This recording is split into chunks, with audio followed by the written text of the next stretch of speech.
Punya mertua toksik? Gimana sih cara menghadapi mertua toksik? Udah bener-bener menguras emosi jiwa dan mental kah punya mertua toksik? Yuk kita sharing bareng-bareng di Putar Logika.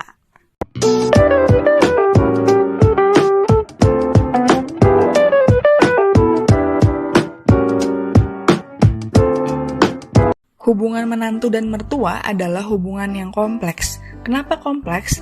Karena adanya perbedaan ekspektasi dan cara pandang di lain generasi.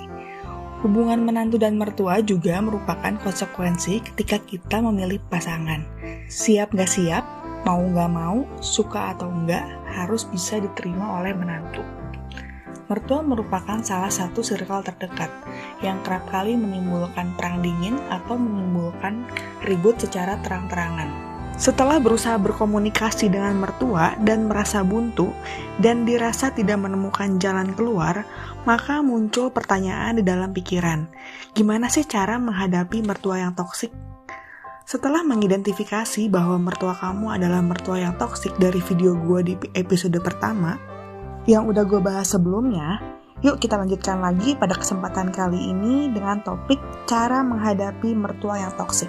Yang pertama, fokus pada diri sendiri. Lepaskan pikiran-pikiran dan energi yang kita pendam menjadi energi yang lebih positif. Misalnya, kita bekerja untuk menghasilkan sesuatu yang lebih produktif, sehingga kita fokus pada pencapaian-pencapaian baru. Terus, lakukan aja hobi yang kita sukai, sehingga membuat perasaan lebih bahagia. Lakukan kegiatan yang sudah lama ingin kamu lakukan, tapi belum sempat kesampaian. Lalu, jadwalkan juga kegiatan-kegiatan tersebut secara rutin dan terorganisir. Yang kedua adalah jaga jarak dan berinteraksi seperlunya. Nih, jaga jarak itu bukan berarti musuhin ya, tetapi dilakukan demi menjaga kewarasan dan kesehatan mental kita. Ya, nggak perlu maksain terlalu banyak aktivitas sama-sama lah ya, karena kita tahu terlalu banyak value yang berbeda yang bakalan bentrok nantinya kalau dipaksain. Dan gak perlu juga sosok akrab, ngobrol panjang lebar. Jawab pendek-pendek aja, sekedarnya, sesuai yang ditanya aja. Nah, dengan berinteraksi seperlunya, bakal memperkecil peluang untuk emosi jiwa, Cin. Yang ketiga, tutup kuping rapat-rapat dan abaikan dengan jurus aji budak, atau bikin kuping kamu sendiri budak ya. Biasanya kita tuh kan kepikiran, overthinking dan sakit hati, atau malah kita jadi mikirin omongan mertua yang nyakitin. Mulai sekarang, anggap aja itu semua adalah nyanyian yang fals. Atau nggak usah dipikirin terlalu dalam lagi deh gitu. Karena berlarut-larut mikirin omongan mertua bisa bikin penyakit di badan. Nih, tetap jaga kesehatan mental dan jiwa ya. Yang keempat, hidup terpisah dengan mertua. Jangan tinggal serumah, sebelah rumah, atau di kota yang sama, atau di area yang sama. Usahakan bangun kehidupan kamu sendiri ke tempat yang sangat jauh, beda kota atau lain planet ya. Kalau di planet ada kehidupan dan bener-bener ada lahan, lebih baik pindah ke planet ya, beneran deh. Seperti peribahasa, ya kalau deket bau sampah, tapi kalau jauh tuh bau parfum. Terus jangan lupa juga kasih alasan yang rasional dengan dalih hidup mandiri. Lebih bisa masuk akal sih. Lebih bisa diterima oleh mertua kamu. Kunjungin mertua kamu di momen-momen tertentu aja, misalnya seperti ulang tahun atau hari raya keagamaan. Atau ketika momen-momen urgent aja, di saat bener-bener dibutuhkan. Misalnya mertua kamu lagi sakit keras.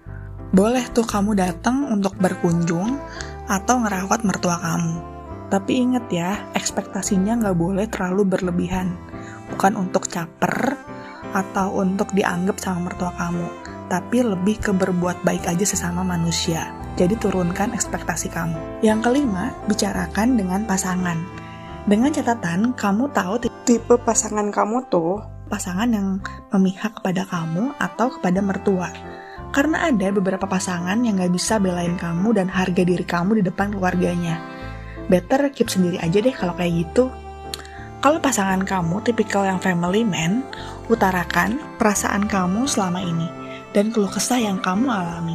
Lalu minta tolong pada pasangan kamu untuk bicara kepada orang tuanya atau menegur orang tuanya. Dengan begitu, kamu akan merasa aman dan terlindungi karena adanya pasangan kamu yang setia membela kamu dan mendampingi kamu menghadapi hari-hari yang sulit. Yang keenam, bicara ke profesional. Misal, pergi ke psikolog atau ke psikiater. Kalau udah sangat mengganggu pikiran dan kelangsungan aktivitas kamu sehari-hari.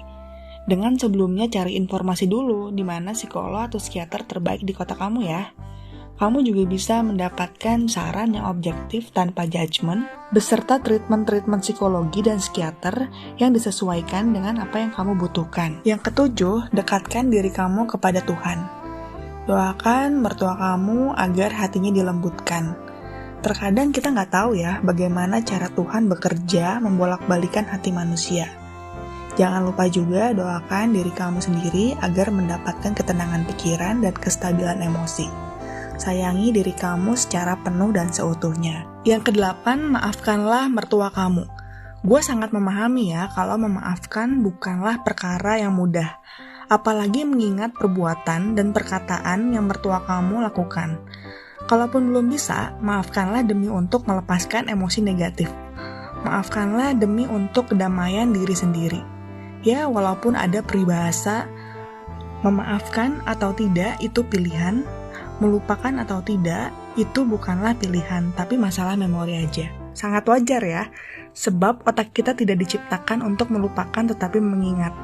Sekali sesuatu momen itu terjadi, jaringan otak akan menyimpan hal itu sebagai suatu memori, yang fungsinya adalah sebagai pengingat atau alarm apabila akan dihadapkan kembali ke dalam momen tersebut. Oke, dari 8 cara yang udah gue share tadi, cara yang mana yang udah kamu lakukan untuk menghadapi mertua kamu yang toksik? Share di kolom komentar ya.